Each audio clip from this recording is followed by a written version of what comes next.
menjelang sujudan pertama pada hari yang kedua dalam penggalian hari ini. Semoga bermanfaat.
Yang kami hormati koordinator sujud penggalian, yang kami hormati petugas dan pengawas sujud penggalian, yang kami hormati peserta sujud penggalian dan sujud, yang kami hormati seluruh keluarga kehormatan sekalian.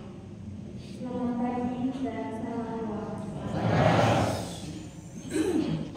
Pertama-tama marilah kita untuk berkata syukur terhadap Allah yang Maha Kuasa atas perlindungan serta semua karunia yang telah kita rasakan bersama. Rasa terima kasih mendalam selalu kita berikan kepada Tuhan Agung Sikulangan dan seluruh Agung Sikulangan yang selalu mengingat Allah di dalam menghayati dan melakukan ajaran Tuhan yang sebenarnya. Baik untuk diri kita sendiri, keluarga, masyarakat, maupun bangsa. Bapak Ibu sekalian, pada malam hari ini kita akan mendengar pengarah yang akan disampaikan oleh Bapak Imam Dewanda. Kepada Bapak Imam Dewanda yang berkata,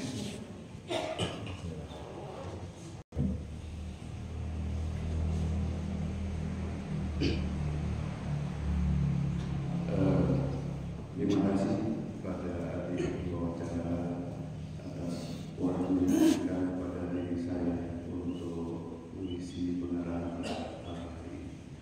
Untuk itu supaya nanti semua berjalan lancar atas anugerah yang Maha Kuasa, mari kita awali sujud penggalian kita di hari kedua di pagi hari ini dengan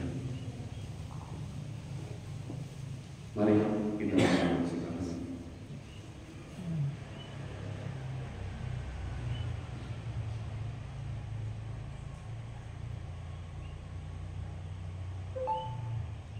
Allah yang Maha Agung, Allah yang Maha Rohani, Allah yang Maha Adil, yang Maha Kuasa. Kami segenap petugas dan peserta sujud penggalian telah dapat berkumpul di pagi hari ini dalam suasana yang penuh dengan kebahagiaan.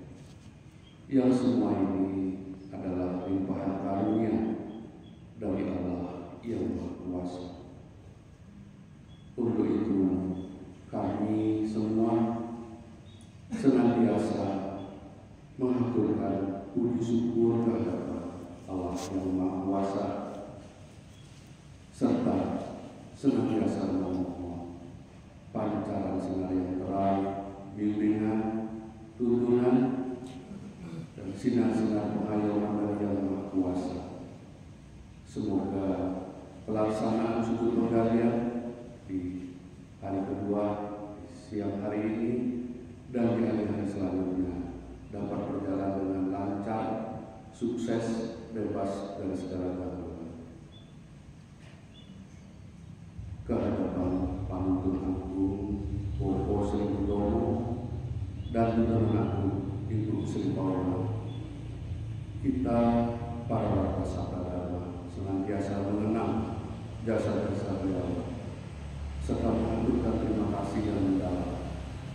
Semoga sinar-sinar Sri Hutomo dan sinar-sinar Sri Paulo senantiasa memancar menuntuni para warga Sabda Dharma dimanapun berada agar kami dapat melaksanakan dan mengamalkan ajaran Budi Luhur Sabda Dharma ini dengan sebaik-baiknya. Allah yang Maha Agung, Allah yang Maha Rohim, Allah yang Maha Adil. Ini selesai.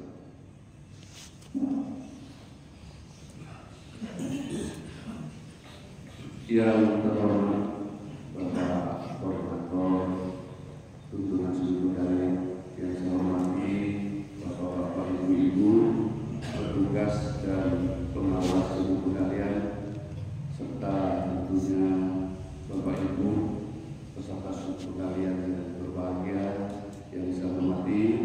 Selamat pagi, salam waras. Bapak Ibu,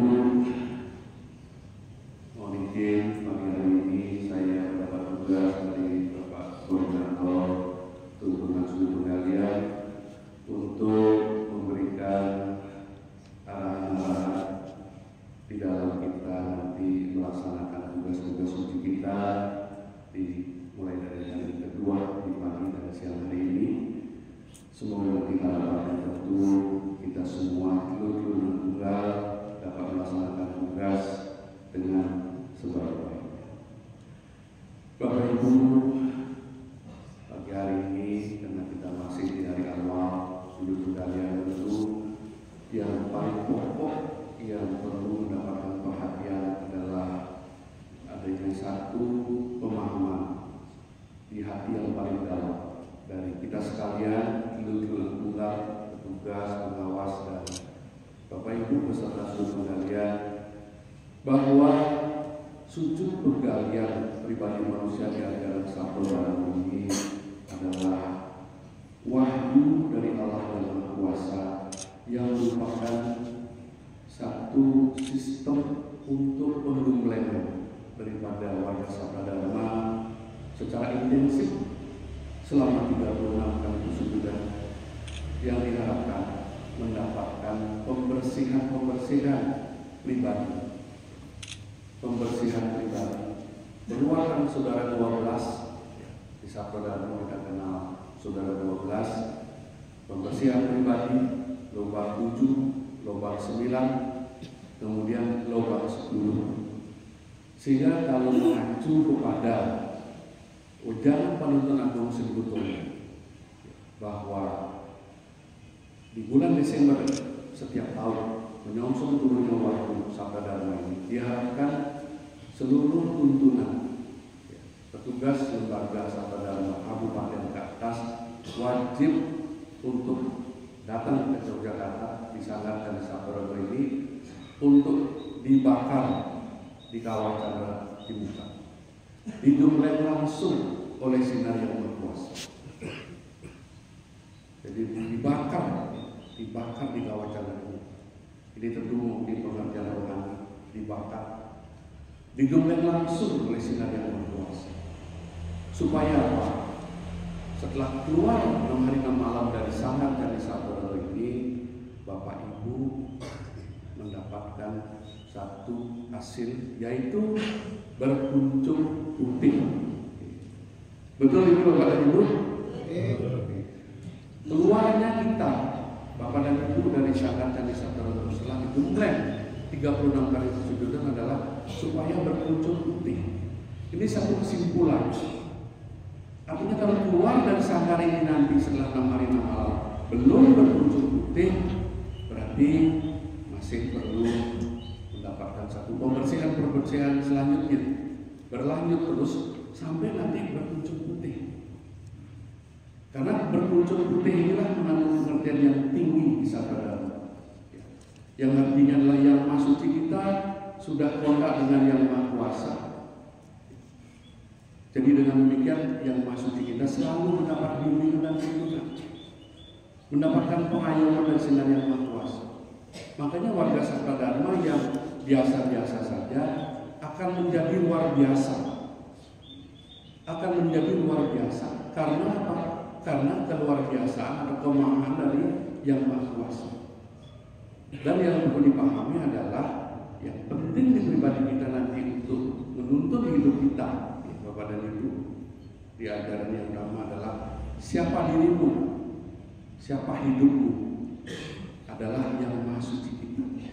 Karena yang Maha Suci kita lah yang suci di pribadi kita, yang bisa langsung kontak dengan yang Maha Kuasa. Yang kalau ini bisa berhasil, yang tadi kita sebut dengan berkunjung putih, maka warga Sabda Dharma itu sudah sesuai dengan harapan, yaitu menjadi kesatria utama yang berbudi luhur. Sering ada pertanyaan, apa sih ukurannya orang sujud? Apa sih ukurannya orang sujud penggalian? Kan sering pertanyaan begitu ya Bapak dan Ibu. Maka ukuran-ukuran yang Sabda Dharma ini jelas sekali kalau kita betul-betul mengikuti. Nah tadi saya langsung saja ukuran terakhirnya yang saya sampaikan. Keluar dari sanggar Candi Sabda Dharma setelah kita digembleng 36 kali persujudan. Ini ujangannya penuntun Agung Sri Utomo, supaya kita berkunjung putih. Karena modal kita sebagai petugas Sabda Dharma, Bapak dan Ibu sebagai ujung tombak dari kabupaten di seluruh Indonesia, ini tentu tugas yang berat, tugas yang tidak ringan, tetapi mulia. Nah modalnya apa? Kan gitu nih, kan modalnya tidak wah pintar ngomong, misalnya bertitel, atau orangnya kaya, orangnya punya jabatan, kan bukan itu nih modalnya. Ini harus kita sadari kenapa Panuntun Agung yang dipilih oleh Bapak Harjo Saporo yang dipilih oleh Yang Maha Kuasa. Karena modalnya berbudi luhur ini adalah kunjung putih. Yang Maha Suci kita melalui Budak Sinumpet ini tembus kontak dengan Yang Maha Kuasa. Sehingga 24 jam hidup kita dituntun oleh Tuhan. Ya, dari hati nurani pikiran kita, yang tentu nanti perkataan kita, kemudian perbuatan kita mendapat tuntunan. Mana yang benar, mana yang tidak benar, mendapat tuntunan. Dan perlindungan dari Yang Maha Kuasa. Karena betapa kita tahu Bapak dan Ibu, betapa lemahnya manusia. Mungkin besok kita dipanggil, mungkin besok kita terganggu, mungkin besok apapun terjadi. Tapi kalau Tuhan melindungi kita, maka menjadi luar biasa. Nah disinilah kunjung putih ini yang dimaksud. Di dalam menjalankan tugas kan tidak ringan. Dalam pembinaan kadang yang dibina belum tentu terima. Yang bengkok kita luruskan bisa melawan. Nah dalam konteks seperti itu kalau kita tidak punya pegangan pada Tuhan, maka petugas ini mungkin akan goyang. Mungkin pulang dulu, lebih memilih aman, lebih memilih diam. Yang lainnya tidak menjalankan tugas sebagaimana yang diharapkan kesatrian utama yang berluhur Ibu Sri Pawana Ngendiko. Kalau ada yang bengkok, mau diluruskan. Kalau ada yang keliru, diperbaiki. Bukan yang keliru dibiarkan nggak apa-apa, bukan begitu. Karena untuk menjadi kesatria utama berluhur ini adalah sakral,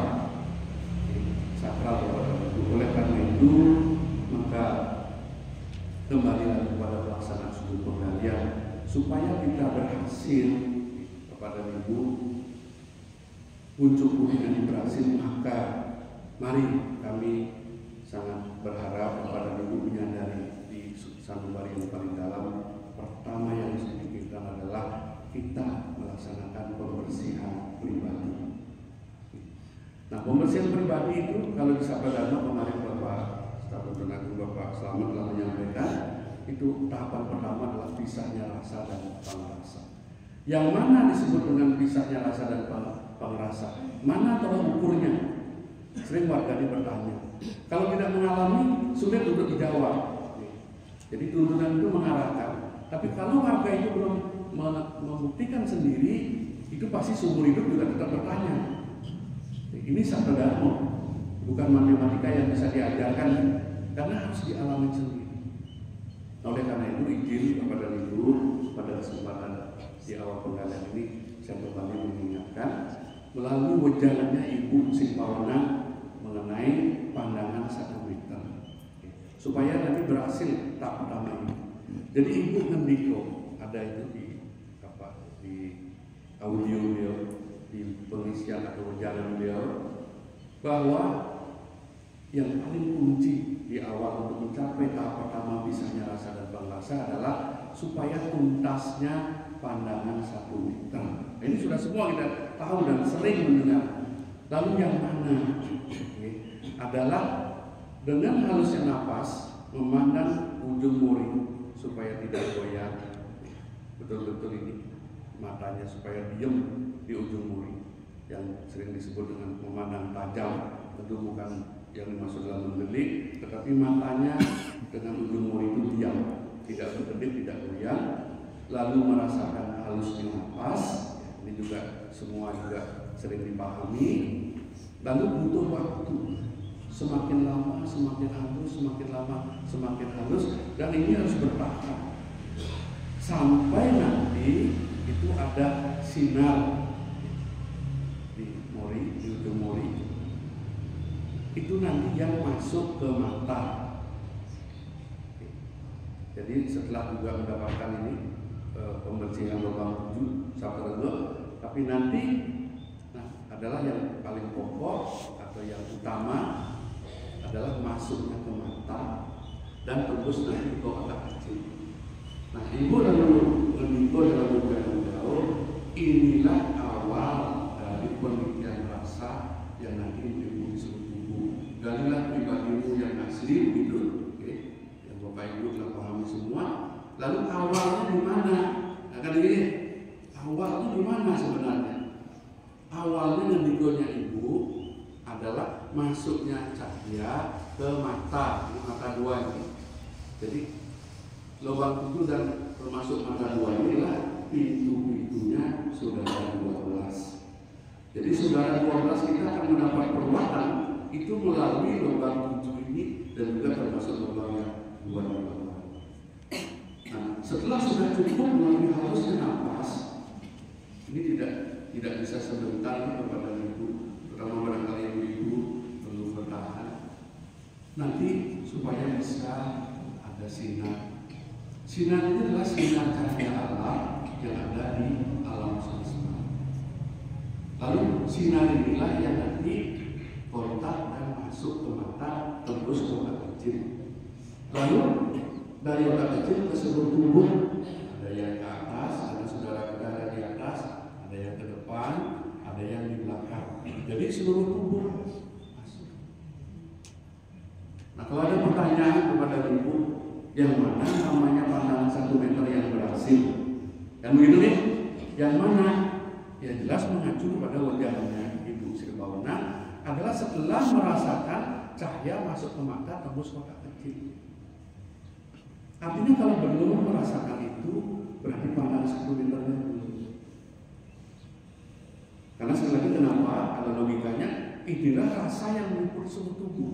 Kalau masuknya saja belum, bagaimana bisa rasa mengalir seluruh tubuh yang akan melakukan pembersihan dan perbuatan daripada saudara 12 kita. Nah, ini mohon sekali pemahaman Bapak dan Ibu, karena jangan kita bicara lanjut, masih jauh. Ini masih tahap dasar. Sebab satu hal yang perlu dikhawatirkan atau diwaspadai Bapak dan Ibu, bahwa dalam penelitian sujud kita, apakah sujud di rumah sehari-hari ataukah sujud penggalian, adalah nanti gangguan dari saudara-saudara kita. Sebab kalau nanti penelitian sujud pandang 1 meter ini tidak tuntas, berarti perbuatan saudara 12 yang tidak tuntas, belum merem, berarti saudara 12 ini siap akan menggoda pada saat sujud kita berjalan. Tentu yang menggoda saudara 11. Makanya tidak heran nanti sujudnya misalnya apalagi ada nafsu, pandangan 1 meter belum tuntas, ada nafsu supaya dapat tataran tinggi. Yang akan terjadi apa? Nafsu itu sudah ada. Nah, terjadilah penelitian sujud yang tidak asli. Kenapa terjadi yang tidak asli? Itu dia. Lalu ada pertanyaan, katanya tatarannya sudah wasiat di Yogyakarta, bahkan berkali-kali. Tetapi begitu dia kembali ke daerah kok tidak mencerminkan perilakunya, ya, tidak mencerminkan dharmanya. Kalau yang disebut dengan warga Sabda Dharma, yang Sabda utama berbudi luhur, tentu pasti aktif sesuai dengan tugasnya, mau bekerja sama dengan semua teman-teman, saling mengisi satu dengan yang lain, saling membantu satu dengan yang lain, bisa membedakan yang benar dan yang salah, berani berdiri di kondisi benar walaupun mungkin sedikit orang di sini.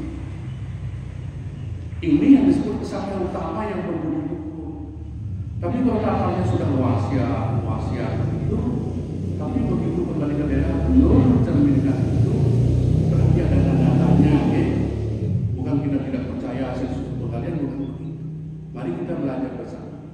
Ada penelitian yang tidak asli, yaitu penelitian yang digoda, dipengaruhi, diserobot oleh saudara 11 kita.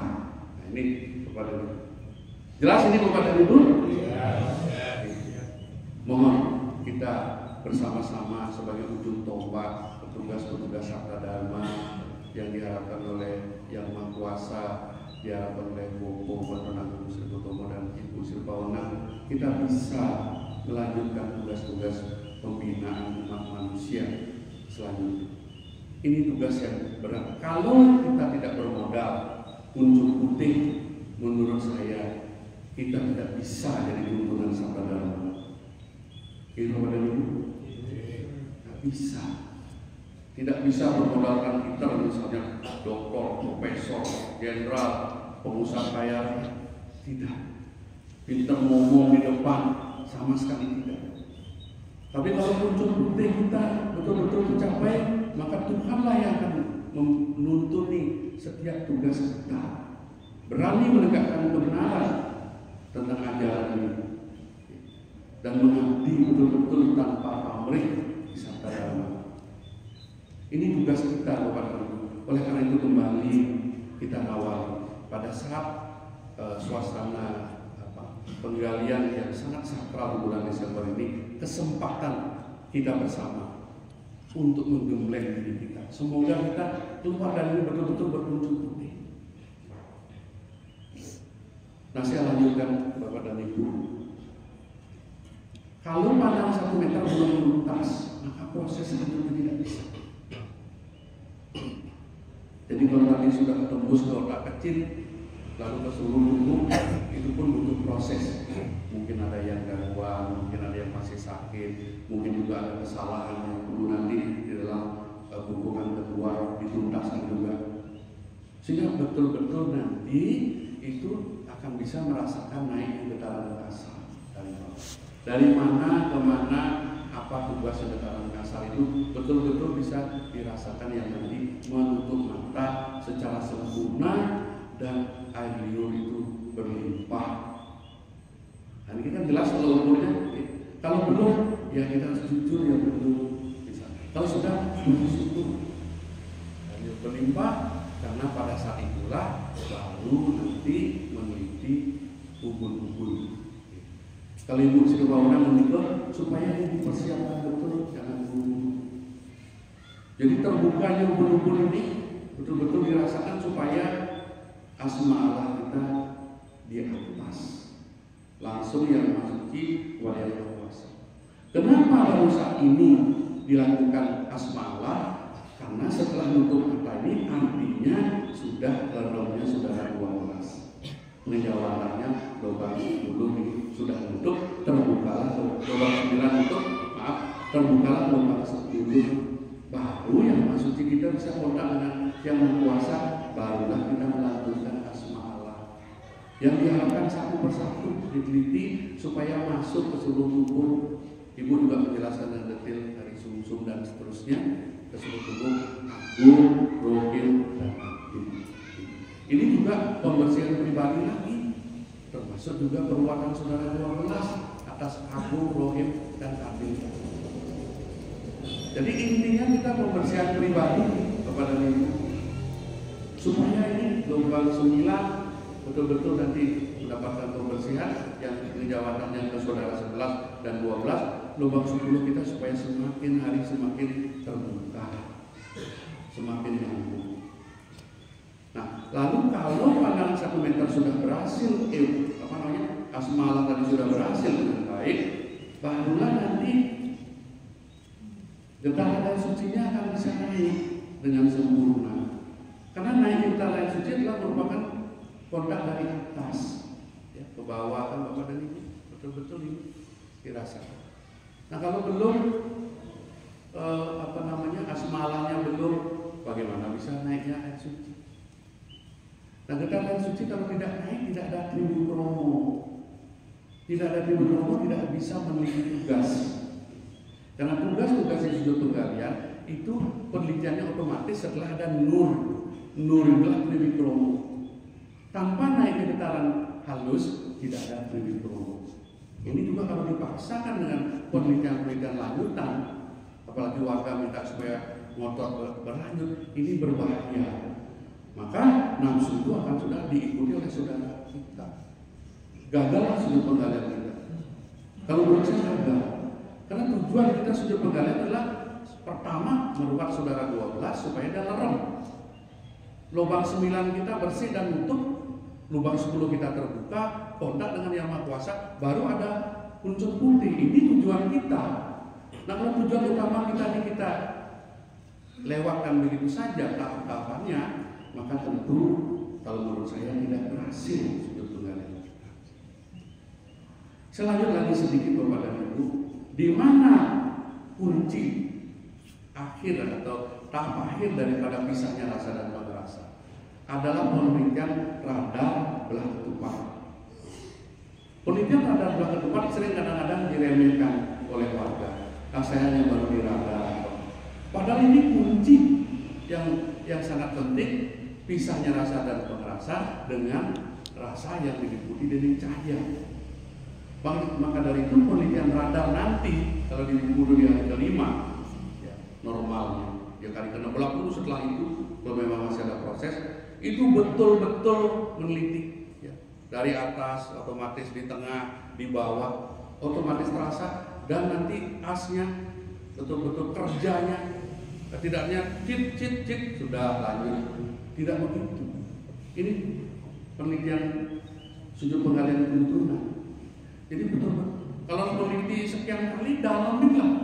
Karena Bapak dan Ibu, penelitian radar ini akan sempurna kalau saudara kita pos di atas, ini Permono, di tengah Bromo dengan gengnya, di bawah Mayangkoro dengan gengnya. Ini kalau sudah lerem baru penelitian radar belah ketupat itu akan sempurna. Jadi kalau meneliti radar itu artinya apa? Kesempurnaan daripada leremnya saudara kita. Yang posnya ada di sini dan di pusat, kan gitu nih. Makanya ini sangat penting sekali. Kalau penelitian radarnya masih titit, belum sebaiknya di dalam. Mau 5 kali, ya bukan mau ulang ya di saudara. Pembersihan pribadinya perlu dibenerin. Maka radar akan otomatis. Nggak perlu nyari radar. Bersihkan pribadi, radar akan kelihatan. Tapi kalau pribadi belum bersih, radar akan hanya sekedar saja. Nah, kalau sudah berhasil radar kepada Ibu, inilah dia pisahnya rasa dan pengrasa dengan cahaya disebut indera cahaya ini akan otomatis ya menuju tahapnya cahaya. Tahap cahaya tak usah dicari, tak usah dicari, dia akan ketemu sendiri kalau tahapan ini berhasil. Okay. Jangan mencari tahapan cahaya, karena tahapan cahaya otomatis clear. Pada saat apa nanti tahap cahaya? Ya, Prima Laboros tahu itu, ya, di mana cahaya itu akan muncul. Yang namanya cahaya adalah rasa dan terlihat. Okay. Rasa dan terlihat, jadi cahaya itu terlihat, tapi rasanya tidak hilang. Nah disitulah kita baru, oh ternyata sudut sabta dharma ini betul-betul sudut cahaya. Memang ada sinar yang berlimpah pada saat itu, yang nanti 3 jomo dan seterusnya itu yang bisa menunjukkan mana rohaniun, mana jasmani. Semua itu adalah secara otomatis, Bapak dan Ibu. Ini baik. Jadi Bapak dan Ibu, mungkin sampai di sana saya pada kesempatan ini memberikan satu pengingatan kepada Bapak dan Ibu, yang tentu harapannya adalah mudah-mudahan kita bersama nanti bisa betul-betul menjalankan tugas suci kita di Luna Tunggal ini, sehingga nanti Bapak dan Ibu di dalam proses penggalian ini bisa betul-betul mendapatkan tujuan dari sudut penggalian, yaitu kalau saya simpulkan tadi, keluar nanti dari sana ini berbuntut putih, dan apapun tingkatan penelitian itu silakan saja, tetapi yang penting adalah yang asli. Oleh karena itu sekali lagi mohon sabar, mohon berserah diri, mohon jangan ada nafsu. Kita di rohani ini belajar untuk jujur dan berserah diri.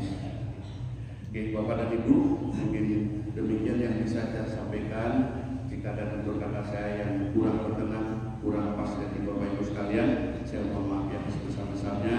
Selebihnya selamat melaksanakan sudut penggalian hari kedua pagi dan siang hari ini, semoga berhasil. Yang ini terima kasih atas perhatiannya. Selamat pagi, salam waras.